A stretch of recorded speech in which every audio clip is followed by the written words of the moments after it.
Alhamdulillahi Rabbil Alamin. Alhamdulillahilladzi anzala as-sakinata fi qulubil mu'minin liyazdadu imanan ma'a imanihim. Ashhadu an la ilaha illallah wahdahu la syarikalah wa ashhadu anna Muhammadan abduhu wa rasuluhu la nabiyya ba'dah.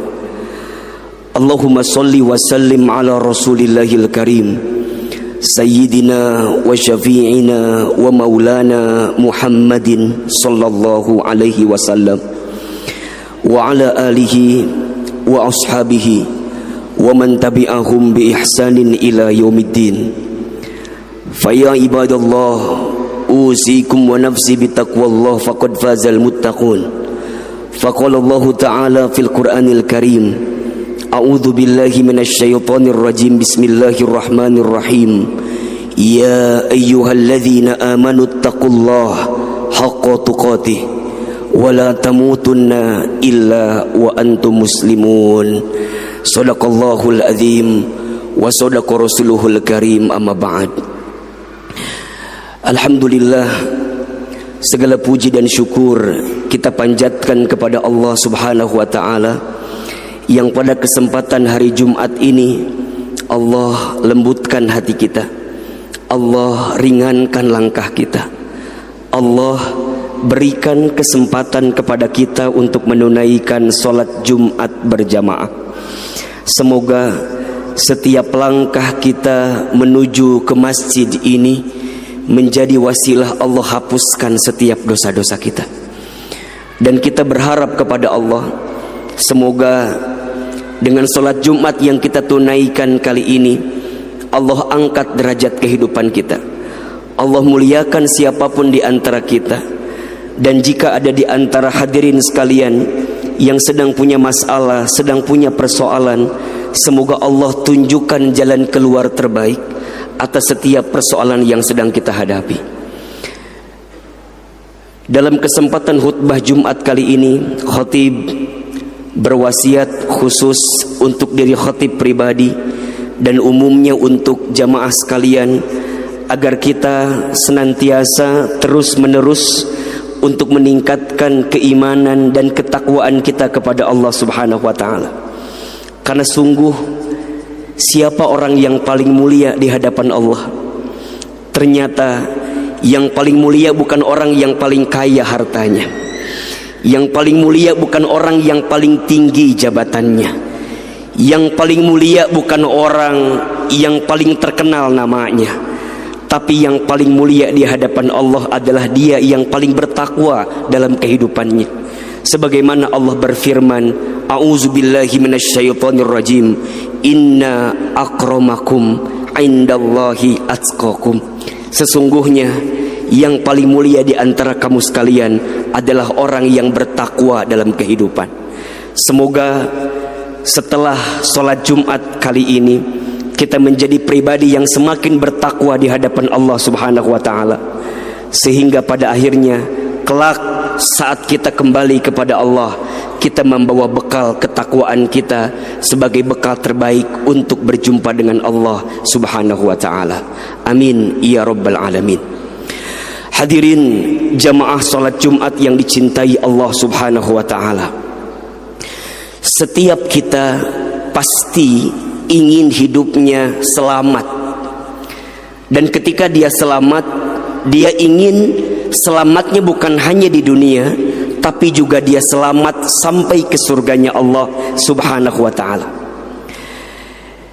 Diriwayatkan dalam hadis riwayat At-Tirmidzi dari sahabat mulia Abdullah bin Salam radhiyallahu an,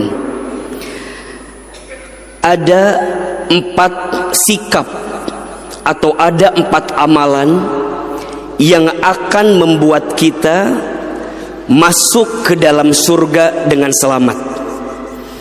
Ada 4 amalan, ada 4 sikap yang jika kita lakukan dengan izin Allah akan mengantarkan kita masuk surga dengan selamat.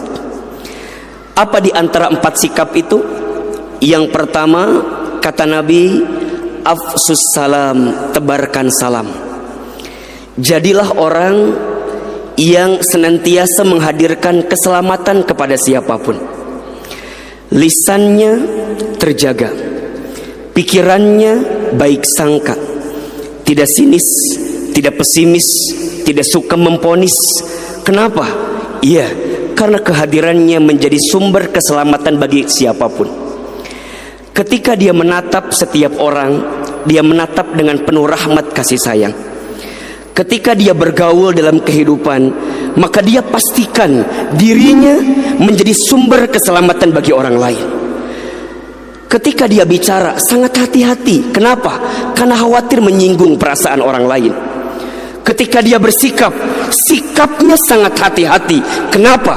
Karena dia khawatir dari sikapnya menyinggung perasaan orang lain. Maka hadirin yang dirahmati Allah Subhanahu wa taala, kata Nabi ada satu golongan yang disebut dengan muflis. Apa itu muflis? Muflis itu artinya orang yang bangkrut. Siapa orang yang bangkrut itu? Ternyata orang yang bangkrut itu adalah dia yang ketika hari kiamat dia membawa pahala sholatnya, membawa pahala puasanya, membawa pahala baca Qur'annya, tapi di saat yang bersamaan ada orang yang mengadu kepada Allah tentang apa? Kezolimannya, tentang apa? Kesalahannya, tentang apa? Dia pernah bermuamalah tapi kemudian menipu orang lain. Dia pernah bermasyarakat tapi bicaranya menyinggung orang lain. Maka apa yang terjadi? Orang ini mengadu kepada Allah, ya Allah, terima pahala puasanya, terima pahala sholatnya, terima pahala baca Qur'annya. Iya, tapi berikan kepada saya. Kenapa? Karena selama hidup dia pernah menyakiti hati saya. Selama hidup dia pernah menyinggung perasaan saya. Sampai apa yang terjadi? Semua pahala kebaikannya diberikan kepada orang yang dizoliminya. Kalau habis pahalanya, apa yang terjadi? Maka dosa orang yang dizoliminya tadi dipindahkan kepada orang yang menzoliminya. Pentingnya kita afsus salam, tebarkan keselamatan kepada siapapun. Saat bertetangga, jadilah tetangga yang menyelamatkan orang lain.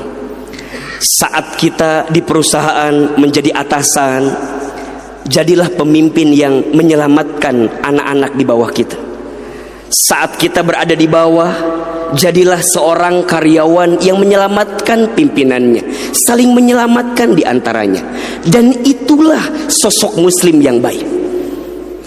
Seorang muslim yang baik itu keberadaannya memberikan keselamatan kepada siapapun. Dan Nabi memerintahkan kepada kita, jika ingin masuk surga dengan selamat, afsus salam, tebarkan salam. Yang kedua, wa'at'imut ta'am, dan berilah makan. Allahu Akbar. Pribadi yang gemar memberi, gemar berbagi, maka dia akan dimuliakan dalam hidupnya. Ternyata sedekah itu meringankan sakaratul maut. Sedekah itu melapangkan alam kubur. Sedekah itu menerangi cahaya kubur. Bahkan disebutkan dalam Al-Quran, berapa banyak orang yang sudah mati minta dihidupkan kembali kepada Allah. Apa permintaannya? Fa'asaddaqa wa akun minas solihin. Ya Allah, hidupkan aku walaupun sebentar saja. Maka apa permintaannya? Aku akan menjadi orang yang ahli sedekah dan menjadi orang yang soleh dalam kehidupan. Maka orang yang ahli sedekah memberi makan kepada orang, wallahu fi aunil abdi maka al abdu fi auni akhihi. Allah akan menolong hambanya selama hambanya menolong saudaranya. Maka ada filosofi hidup yang sangat bagus sekali, terima kasih. Apa maknanya? Ternyata seberapa banyak yang ingin kita terima tergantung yang kita kasih. Ingin ditambah apa yang kita terima, tambah yang kita kasih. Ingin ditambah apa yang kita dapatkan, tambah yang kita kasih. Dan apa kata Nabi? Ma naqasat shadaqatun min mal, tidak akan pernah berkurang harta yang disedekahkan. Justru semakin kita bersedekah, semakin Allah tambahkan, tambahkan, tambahkan. Kenapa? Karena keutamaan sedekah yang dihadirkan. Oleh karena itu, jika ingin masuk surga dengan selamat, bersedekahlah memberi makan. Bahkan kalau kita kutip surat Al-Maun, Allah Subhanahu wa taala memberikan peringatan kepada kita, a'udzubillahi minasyaitonir rajim, ara'aital ladzi yukadzibu biddin. Apakah engkau tahu siapakah yang mendustakan agama itu? Saya ulangi, siapakah yang mendustakan agama itu? Allah menjawab, fadzalikal ladzi yad'ul yatim wala yahuddu ala ta'amil miskin. Orang yang mendustakan agama itu adalah orang yang tidak peduli kepada anak yatim dan orang yang tidak mau memberi kepada fakir dan miskin. Maka hadirin sekalian, jika ada fakir miskin di antara kita, ada orang yang sulit di antara kita, bantulah mereka. Kenapa? Karena ketika kita memberi kepada mereka, Allah muliakan kehidupan kita. Yang ketiga, wasilul arham, sambungkan silaturahmi, sambungkan kasih sayang. Jangan banyak menghabiskan waktu untuk bertengkar. Jangan banyak menghabiskan waktu untuk bermusuhan.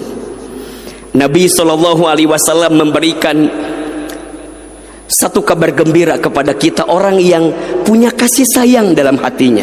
Apa kata Nabi? Irhamu man fil ardi yarhamukum man fis sama. Cintailah yang ada di bumi, maka yang di langit akan mencintai. Kalau ada orang yang berbuat salah, benci kesalahannya, jangan benci orangnya. Kalau ada orang yang berbuat maksiat, benci maksiatnya, jangan benci orangnya. Kenapa? Kalau di hati kita tidak ada kebencian kepada orangnya, maka akan ada doa yang kita panjatkan kebaikan untuk dirinya. Maka orang yang senantiasa menyambungkan silaturahmi, bahkan kemudian dia orang yang menebar kasih sayang, bahkan ketika disakiti pun dia berani memaafkan, mau memaafkan, bisa memaafkan. Maka tolong catat ini, barang siapa yang ingin dibangunkan istana di surga, lakukan 3 hal ini. 1, falyafu amman dolamaka, maafkan orang yang menyakitimu. 2, waliyu'ti man haramaka, memberilah kepada orang yang tidak memberi kepadamu. Dan yang ketiga, waliyasil man qata'aka, sambungkanlah silaturahmi dengan orang yang pernah memutuskannya dengan dirimu. Maka mohon maaf hadirin, jika siang ini ada yang sedang bermusuhan, jika siang ini ada yang sedang bertikai, sepulang dari sini belajar mendamaikan semua itu. Karena sungguh orang yang menghabiskan usianya dengan bermusuhan dalam hidupnya, dia akan jauh dari rahmat kasih sayang Allah Subhanahu wa taala. Inna rahmatallah qaribun minal muhsinin. Sesungguhnya rahmat kasih sayang Allah itu sangat dekat dengan orang yang senantiasa berbuat baik. Maka jika ingin masuk surga dengan selamat, wasilul arham, sambungkan silaturahmi. Dan yang keempat, wasollu billail wan nasu niyam, solatlah di waktu malam ketika banyak orang tertidur. Tadkhulul jannata bisalam, niscaya engkau akan masuk surga dengan selamat.